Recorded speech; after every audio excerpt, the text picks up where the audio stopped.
On the news today, John Deaton, the founder of CryptoLaws.us, calls out Vitalik Buterin, the founder of Ethereum. Let's look at what he said.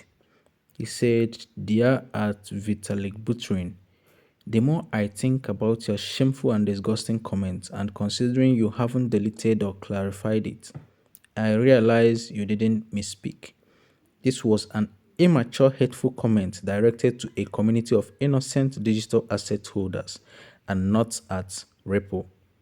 So this is the comment of Vitalik. He said XRP already lost their right to protection when they tried to throw us under the bus as China controlled IMO. So this was something that happened in 2020 around December. So Vitalik quoted Ripple documentation, and this was in response to the court that sued Ripple Technology. So he quoted them and says, "Looks like Ripple XRP team is sinking to new levels of strangeness.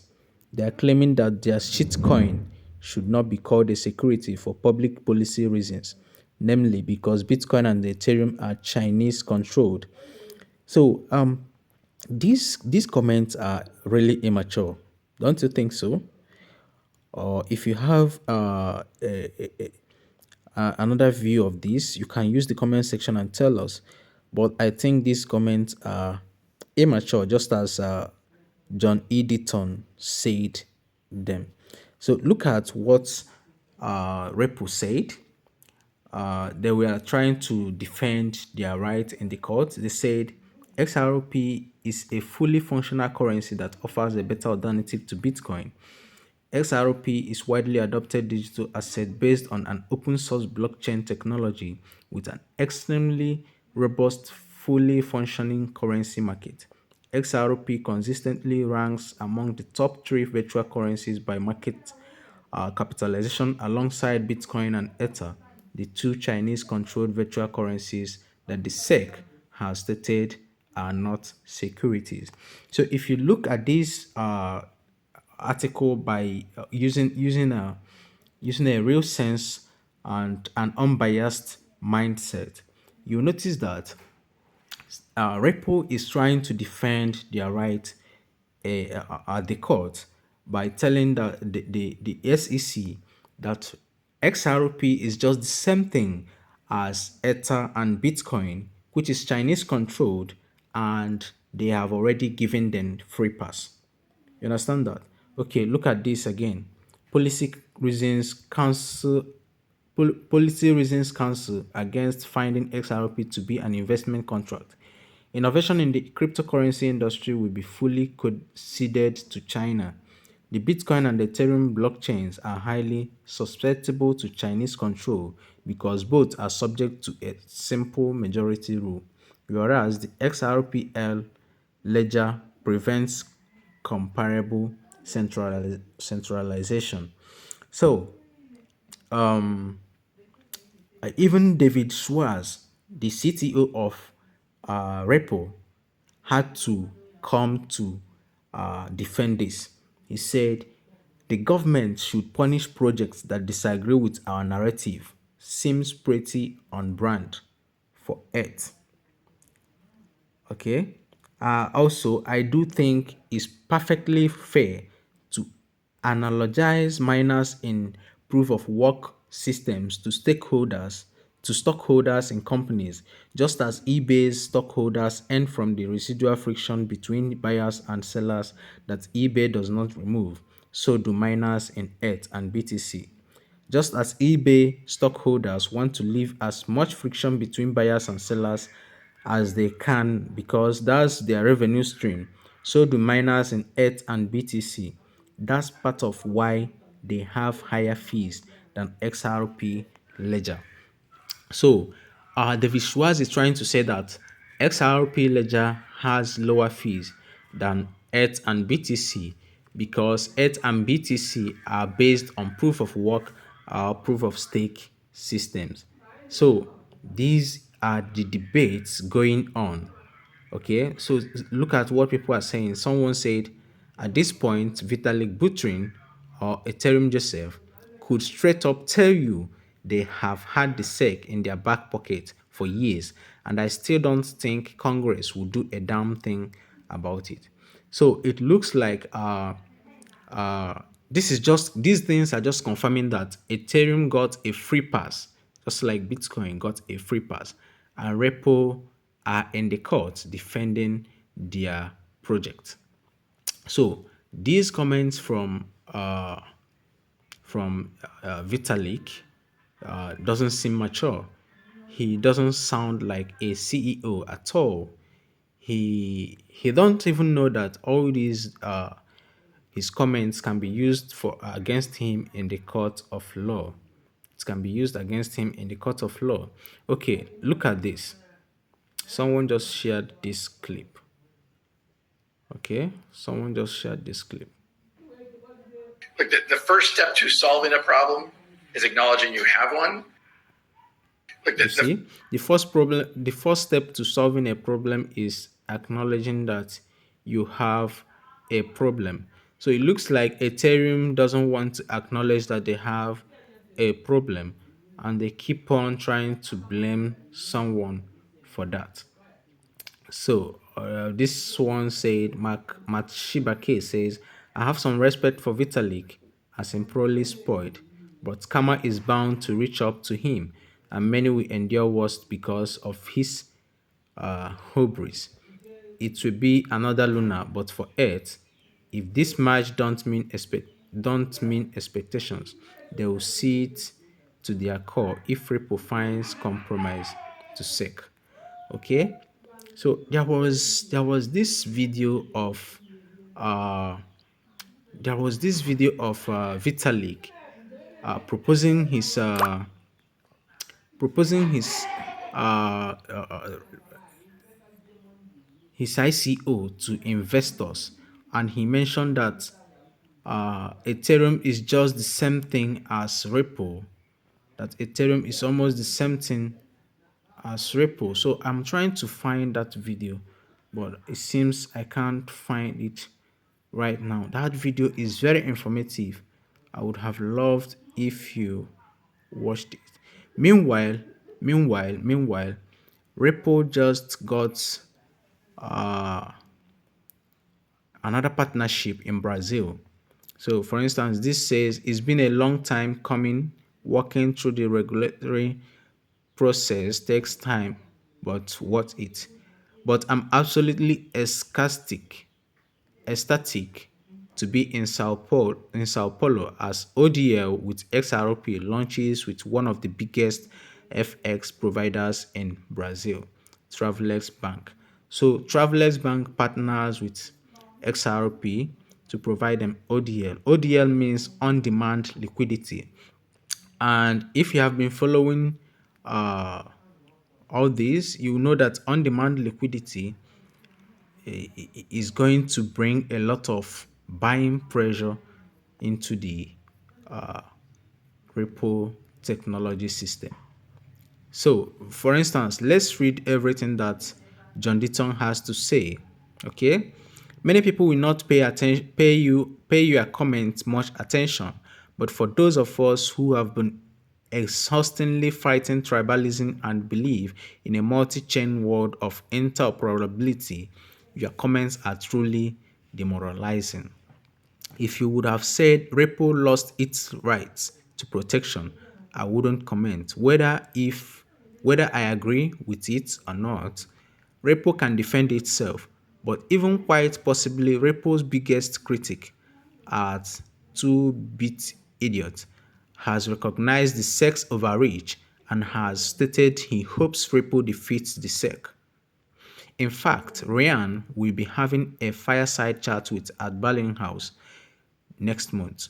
Many people will ignore or excuse your XRP comments. I won't.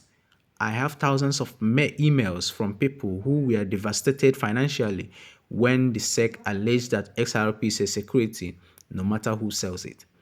Maybe it was stupid for those people to be using high leverage but we know even so-called smart people use leverage and got wiped out. And if you get wiped out because of the market, that's one thing. Getting wiped out because of government intrusion and overreach is another. Just like any other crypto community, XRP has some holders who may be overly hostile, but like most communities, it is made up of hardworking regular people who seek financial freedom for a better life. Your XRP comment is a slap in their faces. Maybe you could read emails from January and February 2021. Some people wrote about suicide. I have people in the US who have their entire life savings wrapped up in XRP in a retirement account. So when you say XRP lost their right to protection, you insult all of them. I thought your vision was to help people, but they don't deserve protection because they choose XRP and not ETH. What about ETH holders who also own XRP? Do the assets only deserve 1 over 2 the protection? You would think a founder who's on video saying he chose Switzerland to specifically avoid US regulations from the ATSEC government would have more grace. You would think being on video describing to perfection your ICO being an illegal security offerings, you would be less judgmental. Considering that when you described Earth's ICO, you insisted it would be an opportunity for everyone to purchase Ether, which you said was a currency inside Ethereum system, sort of like the XRP and Ripple. Vitalik, you literally compared Earth to XRP. Genius. So you would think that since you are on video with at Ethereum yourself saying you knew Ethereum wouldn't scale and you would have to upgrade and merge the network over years, which between sounds a bit centralized, you would resist the idiocy of saying XRP lost its right to protection. So let's watch these videos. This video is in describing the ETH ICO in 2014, and Vitalik Buterin insisted it would be an opportunity for anyone to purchase Ether, which he said was a currency inside the Ethereum system, sort of like the XRP and Ripple. So you see, maybe he forgot he said all these things, and today he came up saying a very big different thing. So let's watch this video. Right. So it's not the launch that we have. So we are going to start the Ether pre-sale in a couple of weeks. So the Ether pre-sale will be an opportunity for anyone to purchase Ether. For Ether is the internal currency inside of the Ethereum system, sort of like the XRP and Ripple. Now, is there a big window of opportunity for people to get in, or is there just like a one-day opportunity? No, it's something we're thinking of. It might be 45 days. It might be 30. It might be 60 days. Okay, so there's plenty of time, sort of an incremental thing. So the earlier you go in, the earlier you get in, the better a price you get. Right. You see? So he once said that Ether is just the same thing as XRP in the Ripple ecosystem. Okay? Ether is just the same thing as XRP in the Ripple ecosystem. You know, Ripple first came up before Ethereum came up. So this is what he said. So so we shouldn't have expected him to say something against Ripple technology. Okay, let's watch this video. It says cut to 1 month before the 2018 Human speech. Now at Ethereum Joseph, after doing his legal homework, says ETH was never a cryptocurrency and sold only for utility, not for speculation, was never a security, etc. Okay, is this the video I wanted to play? Okay, this is the video I wanted to play before. They knew it would never work. So I think Ethereum might have some issues in a few moments to come. Let's see how the Ethereum merge is going to work. If it fails, then a lot of people are going to have issues with holding Ethereum because it's going to make Ethereum more centralized. Higher more conceptual level. Ethereum 1, you could think of as a prototype. It was an impossible project that got built, and we needed to put out something that we knew wouldn't be scalable. We needed to do that to figure out how to build decentralized applications, figure out the developer tooling and the infrastructure that we needed to build them and deploy them. We needed to figure out whether it's possible to build companies around decentralized applications, because a number of years ago, people just thought, it's all code out in the open. The margins would go down to zero. There'd be people copying everybody back and forth. And of course, that's not true, because there's so much to building a product and a service in a company outside of the actual pure technology. We needed to build a trust foundation and figure out what we could build on top of that. Turns out we can build a financial plumbing layer. The concept of launching something that doesn't scale and then rebuilding it as something scalable it scales somewhat. Initial plans or initial we knew it wasn't going to be scalable for sure. So as you can see, Vitalik knew that Ethereum is not scalable. It's not scalable. So even their what did they call it? If you go to their website, which describes the Ethereum merge, they're going to tell you that Ethereum merge is not going to reduce gas fees. Ethereum merge is not going to make the network faster, but it will provide the ability to make those things work. You understand? So after Ethereum merge, we shouldn't expect Ethereum fees to be lowered. Okay, we shouldn't expect Ethereum fees to be lowered. This is one of the reasons why Shibarium is going to do a wonderful job. Shibarium is going to be another big innovation in the crypto industry. Why I'm saying all this is that you shouldn't expect much from Ethereum. We should lower our expectations so that we don't get disappointed. So Ethereum merge is only going to make possible for Ethereum to start building something that will reduce their fees or make their system to be faster. Okay, so just keep that in mind, and also keep in mind that Ripple is trying their best to win the case in the court, and if they win that case, it's going to be a very big win for the whole crypto industry. But if they lose that case, oh shit, it's going to be a very big blow to the crypto industry. This means that the Securities and Exchange Commission is going to start pursuing so many other cryptocurrency projects.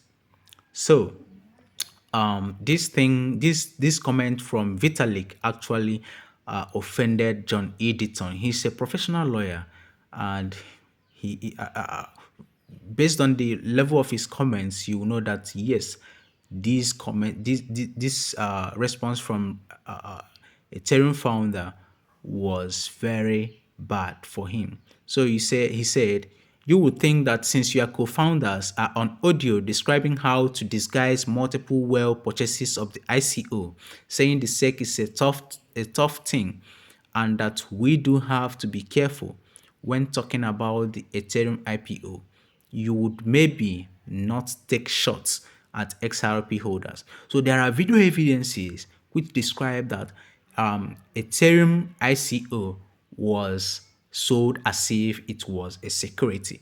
Okay, there are video evidences of that. So Vitalik shouldn't have fired a shot on the Ripple technology or the XRP holders.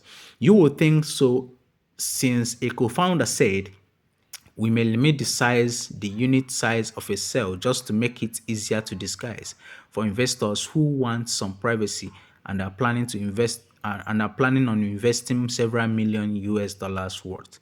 Then you can do that in multiple identities. You would think so because Ethereum won't be requiring a real-world identity for sales of Ether. We can create a pseudonymous email and identity on purchasing, and for whales, anyone planning on investing several million US dollars worth.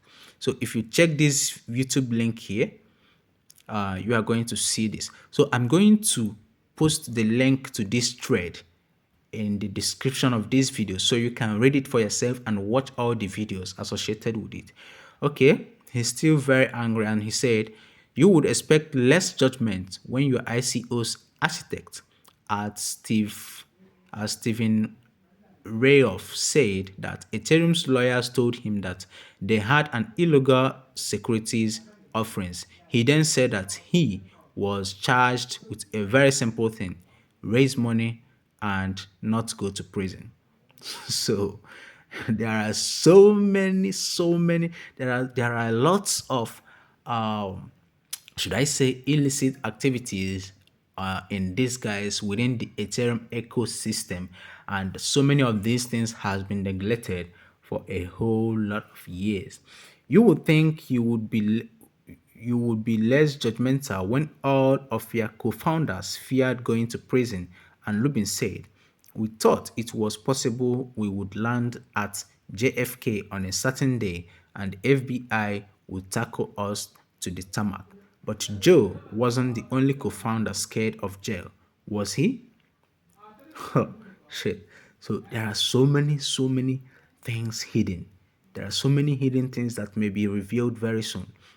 Finally, the universe expects more grace from you when 9 days before the human free pass at Gensler said, there is a strong legal case. The Ether is a security. They were careful. They were clever. But they still, I think, we are a dog and waddles and quacks like a dog. So with that said, young man, on behalf of 72,000 XRP holders, I say be a good dog and quack off. So this man is really pissed off by that comment. Let's see this video. But he said to me, he said, the problem is our lawyers are telling us this is an illegal securities offering, which in fact it was. So I was charged with trying to figure out a very simple thing: raise money and not go to prison. Right? Orange is not my best color, by the way. So we were, he held off, these guys are like wolves, right? I mean, the founding team of Ethereum wanted to move. And one of the guys actually even said to me, I don't really care about prison. I'm a Canadian citizen. And I said, and can we somehow say that this is not a security, it's not a currency, but somehow this is a good, maybe a service. Head of the SEC, a gentleman by the name of Joe Brunfest. If anybody's familiar with the SEC, he's probably the most prolific chairman of the SEC of the last 75 years. And sheepishly the next morning said, you know, I said, after our third drink last night, we came up with this concept, and I said we, because I didn't want to say me, and I said, you know, can we say this is a good, because it actually forms some kind of function if you have to send it and you have to use this gas to send it. And I said, I'm sure it doesn't work, right? Okay, that's fine. And I got a pause for about 10 seconds, ready to say that was the stupidest idea I ever heard. And his response was, that's brilliant. And said, I think that could actually work. He spoke to some folks at the SEC. They loved the idea. They thought that actually made a lot of sense. And that's the genesis of what's called today. Has everybody heard what a utility coin is? So you see, he said he was given a charge to either raise money or go to prison. So you see, the Ethereum Foundation has been sorting out the SEC over the years. So, and you know, one thing about having a cockroach in the cupboard is that having a skeleton in the cupboard is one day it may be obvious that you actually have skeletons in cupboard. And this comment by the Vitalik Buterin, founder of Ethereum, is making some damage to the ecosystem. So let's see how it plays out. Don't forget to subscribe to this channel and don't forget to give this video a thumb up if you enjoyed it. So I'm going to post a link to this thread, so every XRP community member can go and read it, and everyone who is interested in this call out and stories can also read it. So there are so many things I couldn't cover in just this single video, but I will keep you posted on how things keep on going within this ecosystem. Okay, do have a wonderful day. Don't forget to subscribe and invest wisely. Bye.